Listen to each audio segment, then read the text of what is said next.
Regresamos. Ha sido interesante estas reflexiones que nos ha dado la oportunidad este curso. Ahora bien, 2.2, anhelos y esperanzas para la transformación social. De este módulo 2, en la que siguen ustedes aquí compartiendo con un servidor estos elementos. Cuando no hay pistas, cuando no hay luces en el camino, dejamos de creer. El principal elemento de la democracia es que creemos que hay un futuro mejor, porque la democracia nos da la posibilidad, la esperanza, el anhelo de que tengamos mejores cosas. Ya vimos ese círculo de las desafecciones, pero ese círculo nos lleva a alejarnos. ¿Qué nos debe llevar a acercarnos? Pues estos anhelos y esperanzas para la transformación social. Cuando vemos el punto de partida, cuando vemos este agravamiento articulado de lo que representa nuestra sociedad en México y en el mundo, porque el 8 de marzo no es una fecha casuística, no es una fecha en el calendario que nos permita ver algo alejado de la realidad, o una fecha o una simple fecha.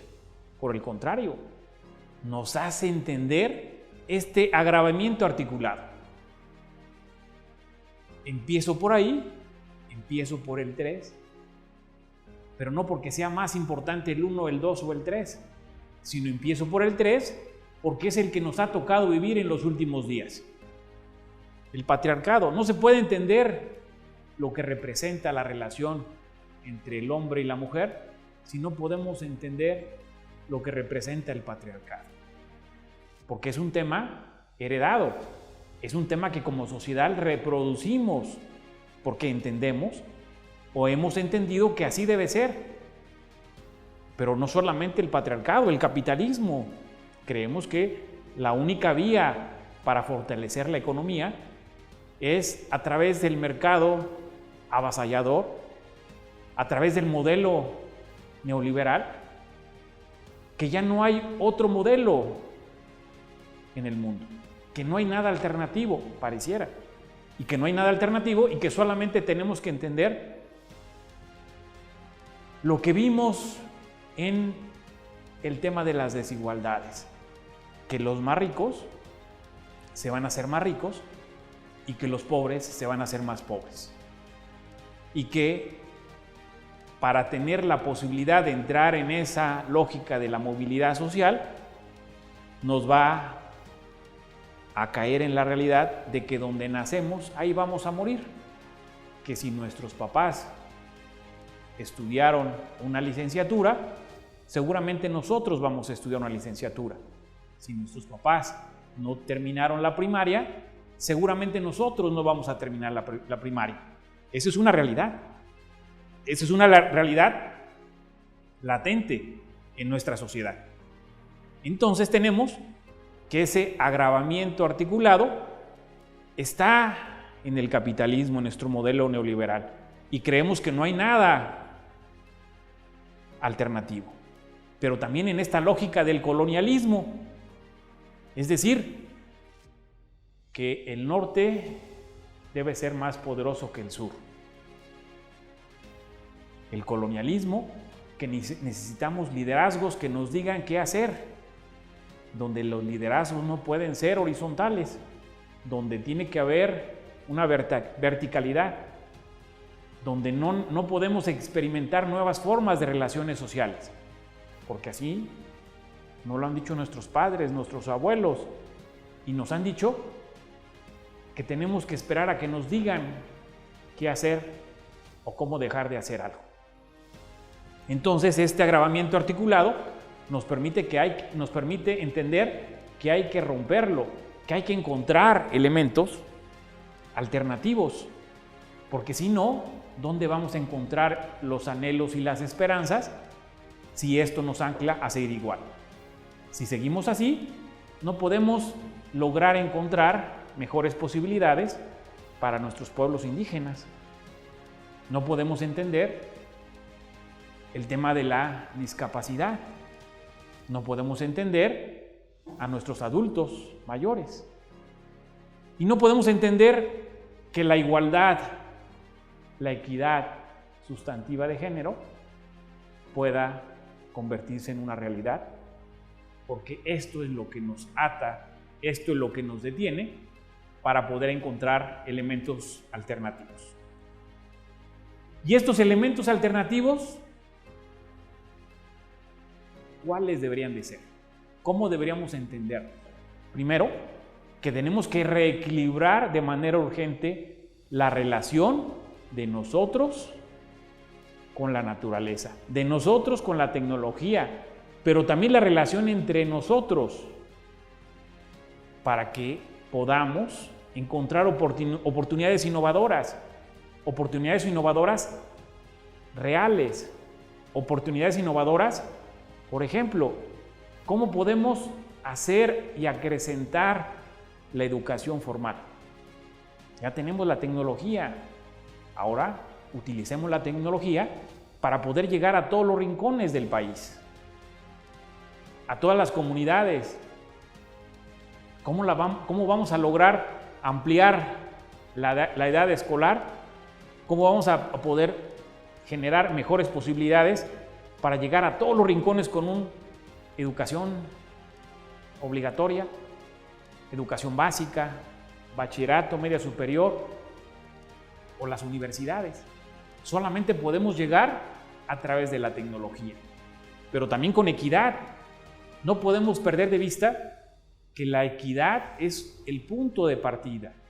Ya lo vimos, somos diferentes hombres y mujeres, altos, medianos, obesos, somos iguales, ¿sí? Para abatir la equidad, para abatir y fortalecer más bien la equidad, tenemos que partir de esa igualdad, no de la diferencia, porque ya vimos que somos diferentes entre hombres y mujeres, pero somos iguales en una sociedad. Esa es la equidad. Que si hay una persona que tiene una discapacidad, tenemos que incluirla.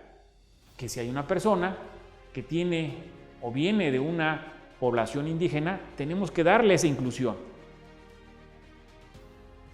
Entonces, si no tenemos oportunidades innovadoras, si no tenemos equidad, si no tenemos inclusión, pues no podemos participar.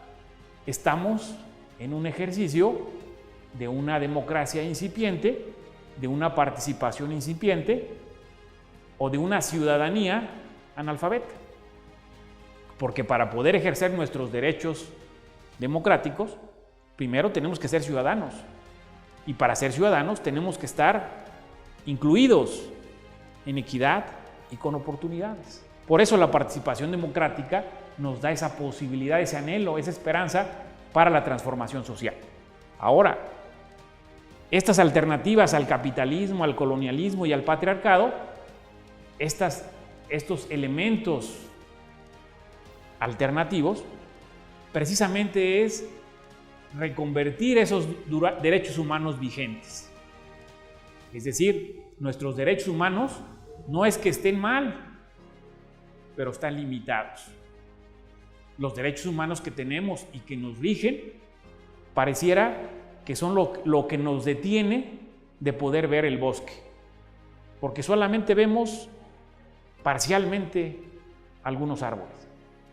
Esos derechos humanos vigentes no nos permiten enfrentar la nueva realidad ciudadana.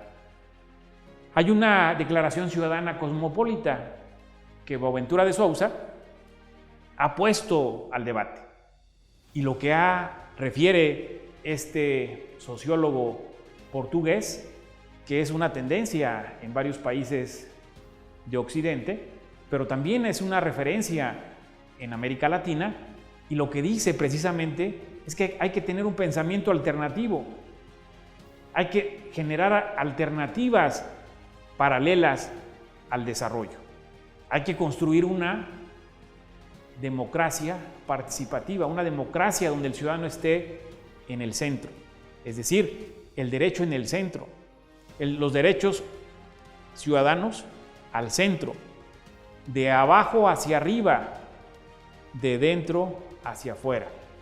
Es decir, si desde el escritorio queremos entender y comprender la realidad de los pueblos y comunidades indígenas, pues difícilmente lo vamos a poder entender.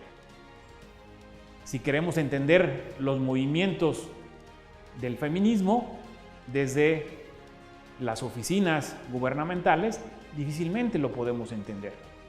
Tenemos que estar allí en la plaza pública, escuchar el termómetro social, para que realmente podamos comprender tanto derechos como deberes.